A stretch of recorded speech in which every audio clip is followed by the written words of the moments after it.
Are you concerned about the way the economy is looking right now? Well, so am I. Americans are paying 55% more for new mortgages than last year. The Fed has raised their interest rate, the Fed rate, 5 times in 2022.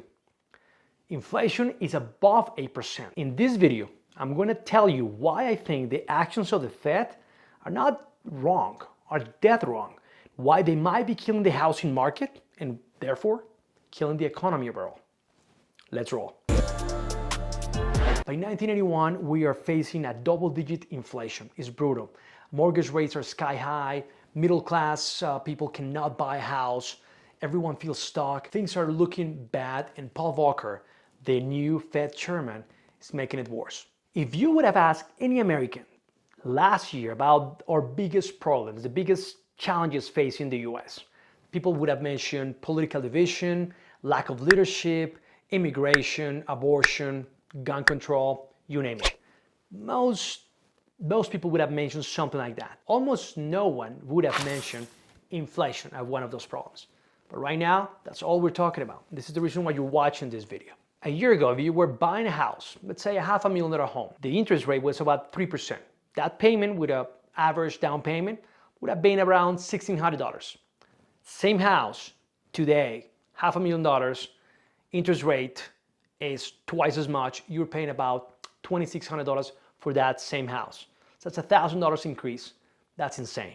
Let me give you a recap of the actions of the Fed this year. March of this year, they raised the interest rate 1/4 point. May, 1/2 point increase. June, 3/4 point. July, 3/4 point. September, 3/4 point. That's 5 times this year alone, and that's crazy. It's too much, too fast, too furious. Like the movie, you get the idea. Just too much. And it's hurting the economy. All right, but why are they doing this? Why is Jerome Powell, the current Fed chairman, doing this? Well, he's following the playbook of his mentor, Paul Volcker. Remember that Paul Volcker from 1979? Well, Jerome Powell, the Fed chairman, is trying to do the same thing that Volcker did in the 80s. He's trying to shock the economy, sort of a chemotherapy to the economy once again, but hoping that this time around it won't be as painful. If you remember, the 80s were very, very painful. And I think we're heading that way if we continue this path. Let me tell you a story. In 1979, builders, carpenters were sending pieces of 2x4s, those pieces of wood that builders use, carpenters use. They were sending this to Mr. Volcker's office as a symbol for not being able to build, for not having a job. And Ben Bernanke, the Fed chairman during the Obama years, actually had one of those pieces of wood. And he said that he was proud of having that 2x4 because it reminded him of the tenacity, the bravery, the independence of Mr. Volcker at the time. Here's another one. Larry Summers, the former Secretary of Treasury, said the other day that the economy needs to have 5-6% unemployment for the next 5 years, or 2 years of 7.5% unemployment, or a year of 10% unemployment. That's nice, Larry. Well, it is easy to be brave like Larry Summers or Jerome Powell when you are a multimillionaire. Larry Summers is worth about $50 million. Jerome Powell, our current Fed chairman, is also a multimillionaire. He's worth about $40 million. So it's easy to say, be brave when you're up there, when you're sitting in millions, when you have a secure job, and your concern is probably where you're going to summer next year. It's going to be Italy or France, I don't know. So that's easy to see unemployment as a number, as a statistic, something that is doesn't have that human factor. But unemployment, every time that unemployment goes up, that means our families out there are suffering. That means a father cannot pay the rent. Maybe a father cannot pay the mortgage. Maybe a family is struggling to buy groceries. So that's what unemployment at 5% or 7.5% or 10% looks like, Larry. So it's not bravery when you're sitting in millions, talking about being, the American people being brave. We're talking about humans. So when Jerome Powell is saying, I'm going to be brave, I'm just going to stick around, I'm going to do this for the American economy, he's not suffering. He is okay. But the American people are losing jobs if this continues this way. The housing industry is in a standstill. The mortgage industry is not doing a thing right now.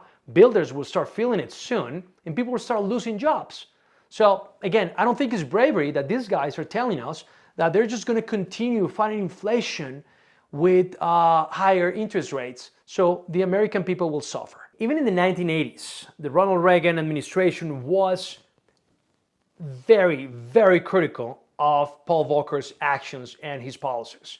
He was one of the first things that Reagan did when he, took over the White House was meeting with Volcker and meeting with his team and trying to convince him that these actions were hurting the economy. I think they met about 8 times with Volcker and his team, trying to convince him to stop the madness because he was killing the economy, because he was destroying the middle class, because he was destroying small businesses. It was just too much pain. We're calling for Volcker's resignation. This is a bipartisan effort to get this guy out in the 1980s. It's undeniable that the COVID effect in housing was extreme. We saw prices going to the roof. I think this was unsustainable. The market needed to cool down. Is this the right way to do it? Is this the right way to cool down the market? I personally don't think so. If you stop housing, you stop everything else. It's sort of the Diderot effect, but the other way around. The Diderot effect is when you buy something big, you usually begin a cycle of spending and buy other things. For example, you buy a house. What is the first thing you do? Usually you buy furniture because the old furniture doesn't match the house. You replace carpet, you replace flooring, you buy a car. In fact, most of my clients, when they buy a house, within a year, they replace their cars, they buy new vehicles, something like that. So this goes the other way around. If you stop housing, you stop everything else. If you don't buy a house, you're not going to go to Home Depot and buy wood. You're not going to buy paint. You're not going to hire labor. You're not going to hire a guy who comes and fix your sprinkler system, to get new grass, new sod, to paint your house. So all those things will take a backseat. You actually stop going out and spend money in restaurants. You stop traveling. All this stuff because you feel the perception that you're losing wealth, that you're not as wealthy as before, because your house is losing value, because you don't own a home and things like that. So it is important that we don't stop housing in its tracks, because it will stop the economy completely. My point is that by raising rates this fast, this hard, we're going to throw the economy into a recession and or massive unemployment.